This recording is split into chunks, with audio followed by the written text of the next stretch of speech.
Welcome to India. सुबह बज रहे हैं 6:15 तभी एक सीसीटीवी फुटेज पूरे मीडिया में छा जाती है। बकायदा दो बदमाश, जिसमें पीछे बैठा बदमाश एक लंबी सी बंदूक लेकर और दूसरा बदमाश बाइक को चलाते हुए सड़क पर अपनी बाइक दौड़ा रहा है। हर किसी को ऐसी फुटेज पहुंचता है और उनकी तस्वीर देखकर ऐसा बिल्कुल भी नहीं लगता कि उनके अंदर खौफ या दहशत है, बल्कि दहशत फैलाने के इरादे से बाहर आए थे। समय बीतता है, फिर ये एक बूढ़े शख्स के पास जाते हैं जहां पे बूढ़ा शख्स चेयर पर बैठा हुआ था। हम कोशिश करेंगे, जो जिस तरीके से आप सीसीटीवी फुटेज आप देख रहे हैं, इसमें यही दोनों बदमाश गोली चलाते हैं, उस बूढ़े शख्स को मौत के घाट उतारते हैं, फिर उसी रास्ते जिस रास्ते से आए थे उस रास्ते की ओर निकल पड़ते हैं। अब ये जो सीसीटीवी फुटेज है, जिस तरीके से उनके आने का, उनके जाने का हर एक चीज फ्रेम बाय फ्रेम कैमरे पर रिकॉर्ड होती है। देखने से ये जरूर लग सकता है कि अब किसी हॉलीवुड मूवी या कहें साउथ की जो थ्रिलिंग मूवीज होती है उसका कोई सीन होगा, क्योंकि इन्हें ना पुलिस वालों का खौफ है, ना आसपास जो लोग इन्हें देख रहे हैं उसका खौफ है। जो बदमाश थे उनके चेहरे पर ना ही कोई कपड़ा है और ना ही उन्होंने अपना मुंह छुपाने की कोई कोशिश भी की है। ये एक इरादे से आए थे, अपने इरादे को पूरा करते हैं और उस बूढ़े शख्स को मौत के घाट उतारते हैं और चले जाते हैं। अब ये चीजें क्यों अहम हो जाती हैं?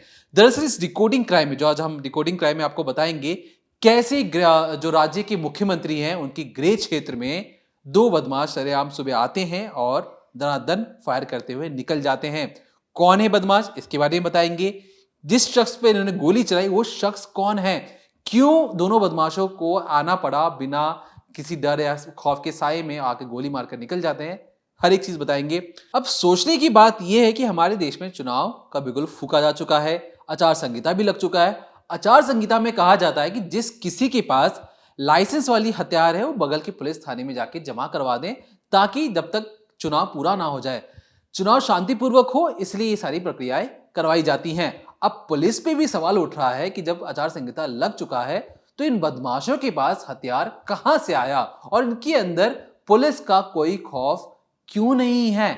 एक शख्स कौन है जिस पर गोली चलाते हैं, ये कहां से आए, कहां गए, हर एक चीज की बारीक सी बारीक डिटेल हमारे पास है। और जो आखिर में इस वीडियो के अंत में आपको ये भी बताएंगे कि पुलिस से जो चूक हुई उस पर खुद डीजीपी आकर सफाई देते हैं और कहते हैं कि देखिए, हम उनका पीछा कर रहे हैं, हमने पहचान कर ली है। लेकिन जो उन पर सवाल जो उठता है कि भैया बंदूक कैसे आया, एक सीएम कि गृह क्षेत्र में बदमाश बंदूक लेके कैसे निकल सकते हैं, वो भी अंधेरे में नहीं। याद रखिए, सुबह का समय है, सूरज निकल चुका है, सुबह की पहली किरण के साथ ये अपने मकसद के लिए निकलते हैं और दनादन गोली चला देते हैं। अब मुख्यमंत्री के गृह क्षेत्र की बात हो रही है, तो मैं आपको बता दूं, मुख्यमंत्री का नाम है पुष्कर सिंह धामी। उनका गृह क्षेत्र यानी कि उधम सिंह नगर, उत्तराखंड का इलाका। अब जैसे कि दीपक ने शुरुआत में ही कहा कि आचार संहिता लग गई है, उन लोगों के पास बंदूक कैसे, बंदूक छोड़े AK-47 वो खुलेआम लहरा रहे हैं। जिस तरीके की आप पिक्चर्स देख रहे हैं, क्योंकि ये जो वारदात हुई है इसको हम आपको कुछ गाइडलाइंस की वजह से बाकायदा जो CCTV है फ्रेम दर फ्रेम तो नहीं दिखा सकते, लेकिन कुछ पिक्चर्स ज़रूर आपको दिखा सकते हैं और उनसे समझाने की कोशिश कर सकते हैं कि किस तरीके से खुलेआम जो पुष्कर सिंह धामी मुख्यमंत्री हैं उत्तराखंड के, उनके गृह क्षेत्र उधम सिंह नगर में कैसे एक जो डेरा कार सेवा के प्रमुख हैं बाबा तरसेम सिंह, उनकी हत्या कर दी जाती है। और इस पूरे हत्याकांड में महज 3 सेकंड का समय लगता है और 3 सेकंड में लगातार गोली चलाकर ये जो आरोपी हैं, ये जो हत्यारे हैं, ये बड़ी आसानी से फरार भी हो जाते हैं। देखिए, गुरुवार 28 मार्च वक्त 6:15 सुबह के, जब आसपास के लोग अपनी दुकानें खोलने वाले हैं, कुछ लोग बाहर निकलकर कुछ जॉगिंग पर निकले हैं, कुछ लोग अपनी बालकनी से खड़े होकर देख रहे हैं, ऐसे में हर रोज़ की तरह जो डेरा कार सेवा के जो प्रमुख हैं, जिनका नाम है बाबा तारसेम सिंह, जिनकी उम्र 60 साल बताई गई है, वो हर रोज़ की तरह अपने गुरुद्वारे के सामने, जो गुरुद्वारा नानक मत्ता है, उसके सामने कुर्सी डालकर बैठे हुए थे और सुबह की जो धूप आती है उसका आनंद ले रहे थे। अब ऐसे में एक आप CCTV और देखिए, जो जहाँ मैंने आपको एक CCTV दिखाया, जहाँ पर आप देख सकते हैं कि जो बाबा तरसेम सिंह हैं वो कुर्सी डालकर बैठे हुए हैं। लेकिन उसके इतर अब ये दूसरा CCTV फुटेज देखिए, इसमें देखिए किस तरीके से बाइक पर 2 लोग बैठे हुए हैं। एक ने पगड़ी भी बांधी हुई है। बाइक फुल स्पीड में चल रही है और ऐसे में जो एक शख्स है, वो जो पीछे बैठा है बाइक पर, वो AK-47 को एकदम से उसकी जो नली है वो बाहर की तरफ कर देता है और उसको एक तरीके से फ्लॉन्ट करता है। आप यूँ कह सकते हैं कि उसको किसी का डर नहीं है। आसपास लोग खड़े हैं, कुछ लोग जो बाहर निकले घर के, वो ये सब चीज़ें उन्हें भी समझ नहीं आ रहा कि ये क्या हो रहा है। लेकिन वो बंदूक को जो AK-47 थी उसकी नली को एकदम बाहर निकालता है, उसको एक तरीके से शो ऑफ करता है और फुल स्पीड से बाइक जाती है। और ऐसे में ही निशाना लगाकर जिस तरीके से वारदात को ये दोनों हत्यारे अंजाम देने आते थे, ठीक उसी तरीके से जो बाबा तरसेम सिंह थे, वो जब चेयर पे बैठे थे तो पीछे बैठा जो बाइक पर शख्स था वो तड़ से एक गोली चलाता है और सीधे सामने से तरसेम सिंह को जाकर वो गोली लग जाती है। अब इतने में बाबा कुछ समझ पाते, वो अपने आप को संभाल पाते। उन्हें कुछ नहीं समझ में आता कि वो सुबह-सुबह बैठे में अचानक लोग आए, कोई शख्स आया और एकदम से उन्हें गोली लग गई। अब ऐसे में वो हड़बड़ाते हैं और लेकिन कोशिश करते हैं कि वो अपनी कुर्सी से खड़े हो सकें और अपने आप को बचा सकें। लेकिन जैसे ही वो अपनी कुर्सी से खड़े होने की कोशिश करते हैं, खुद को प्रोटेक्ट करने की कोशिश करते हैं, ऐसे में वो बाइक सवार पीछे ले जाकर, मतलब बाइक को उनके पीछे ले जाते हैं और पीछे से फिर एक गोली चलती है और इसके बाद कोई वो लोग रुकते, आनन-फानन इधर-उधर देखते, कोई वेट नहीं करते, दोबारा एक गोली और चलाते हैं। अब जब लगातार 2 गोली फिर से लगती हैं तो ऐसे में बाबा तरसेम सिंह एक तरीके से उनकी हालत ख़राब हो जाती है और वो ज़मीन पर गिर पड़ते हैं। अब अंदर गुरुद्वारे नानक मत्ता के अंदर जो लोग उनके मौजूद थे, जो सेवक मौजूद थे डेरा के, वो बाहर आते हैं, वो घबरा जाते हैं इस तरीके की चीज़ देख के। और इधर जो ये हत्याकांड हुआ या इधर जो ये गोलियाँ चली, ये महज़ 3 सेकंड में हुई।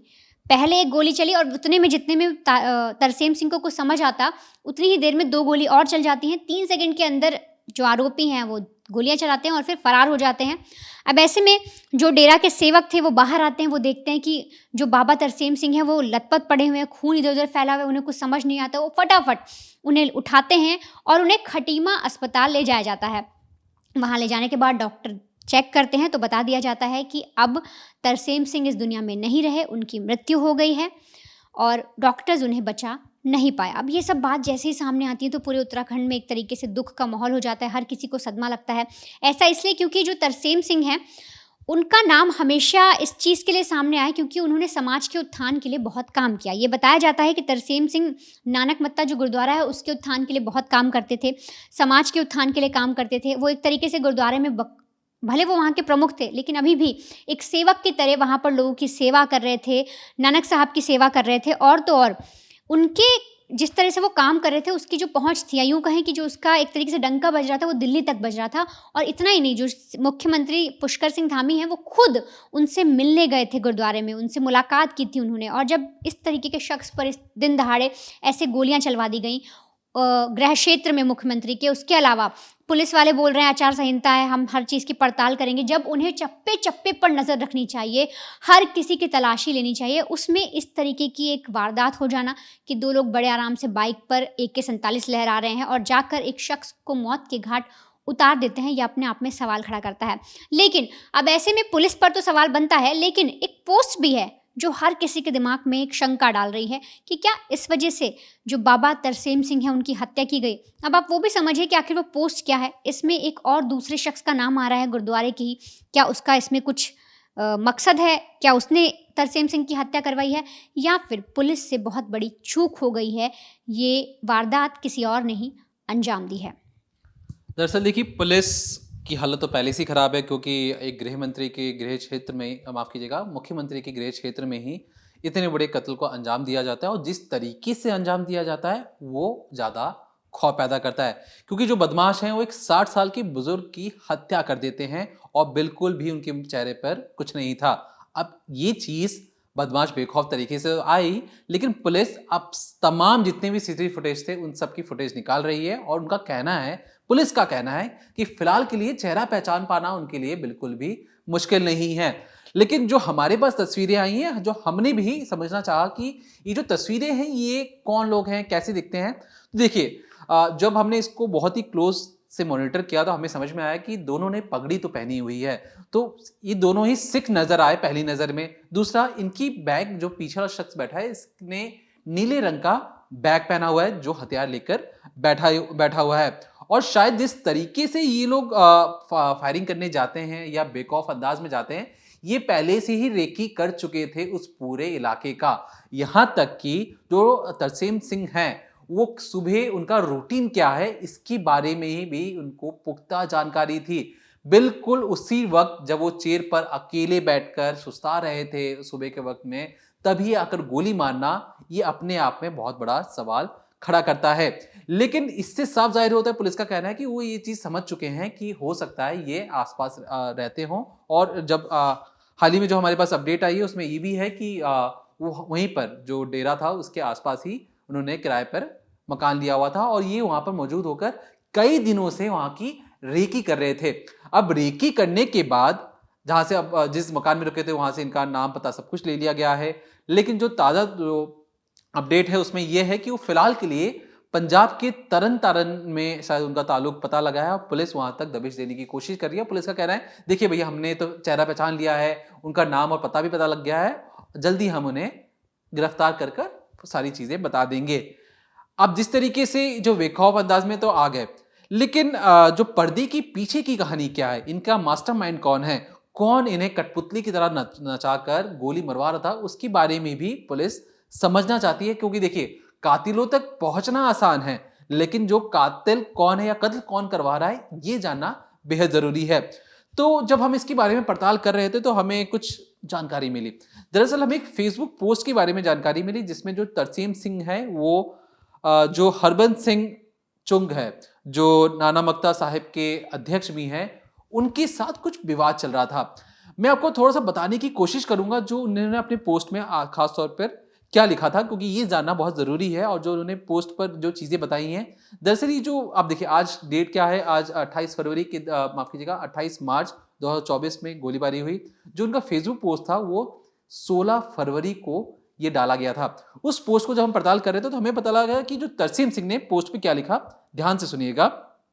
उन्होंने लिखा कि उन्हें अपनी जान का खतरा महसूस होता है क्योंकि उनकी जान कभी भी जा सकती है। अगर उनकी जान जाती है तो उन्होंने साफ तौर पर अध्यक्ष हरबंस सिंह सुख पर इल्जाम लगाया और कहा है कि देखिए भैया जो वो कार सेवा करते हैं, जो लोगों की सेवा करते हैं, इससे कई लोगों को नुकसान पहुंच रहा है। ऐसा उन्होंने अपने फेसबुक पोस्ट पर जिम्मेदार बताया है और साफ तौर पे कहा है इसकी सीधे तौर पे जिम्मेदारी हरबंस सिंह चुग और उनके समर्थकों की ही होगी। ये 16 फरवरी का फेसबुक पोस्ट है, लगभग 1.5 महीने पहले का ये पोस्ट है। वो आगे ये भी लिखते हैं कि हरबंस सिंह चुग अपनी कमियां छुपाने और उन पर जमीन पर कब्जा करने और खास तौर पर कार सेवा की जो संस्था थी उस पर दबदबा बनाने के लिए अक्सर तरसेम सिंह पर दबाव बनाते थे और आने वाले वक्त में अगर उनकी जान को खतरा होता है या उनकी जान चली जाती है तो ये जिम्मेदार होंगे। यह याद रखिए कि जो तरसेम सिंह है, जो जिस तरीके से वो काम करते थे, ये दिल्ली तक उनकी वाहवाही होती थी और खास तौर पे लोगों के बीच में उनके काम को लेकर बहुत ज्यादा इनकी वाहवाही होती थी। लेकिन 1 महीने पहले बताना और ये अंदरूनी मामला कि देखिए भैया मुझे अच्छा काम करने से रोका जा रहा है, जमीन कब्जाने के लिए मेरे पर दबाव बनाया जा रहा है, तो कहीं ना कहीं ये पूरा नेक्सस क्या है इससे सब पुलिस समझना चाह रही है। सबसे पहले पुलिस को जो क्लू जो मिला है वो सीसीटीवी फुटेज है और इसी के आधार पर वो पंजाब के तरन तारण में पहुंचकर उन्हें गिरफ्तार करना चाहती है। गिरफ्तार होने के बाद पुलिस का दूसरा जो काम रहेगा कि भैया इन्हें कठपुतली की तरह चला कौन रहा है, कैसे बेखौफ अंदाज में बिना मुंह पर कोई कपड़ा डाले, बिल्कुल इन्हें पता था कि भाई कैमरे तो लगे होंगे क्योंकि भारत पहले वाला भारत नहीं है। आज का हर सड़क और गली में कैमरे लगे होते हैं। आप कुछ भी सोचे कि मैं कुछ भी करके भाग जाऊं, नहीं। और रात के अंधेरे में भी इन्होंने काम नहीं किया, बिल्कुल सुबह सुबह। तो इन्हें पता था कि पुलिस आज ना तो कल इन तक पहुंचेगी और शायद पुलिस ये समझ चुकी है और पुलिस हर एक एंगल पर जांच भी कर रही है। लेकिन जिस तरीके से उत्तराखंड में आचार संहिता लगने के बाद वो बदमाश बेखौफ होकर हत्याएं कर रहे हैं, ये अपने आप में एक पूरे पुलिस सिस्टम पर और खास तौर पर चुनाव जब स्तर पर है तो ये पुलिस पर भी सवालिया निशान खड़े करता है।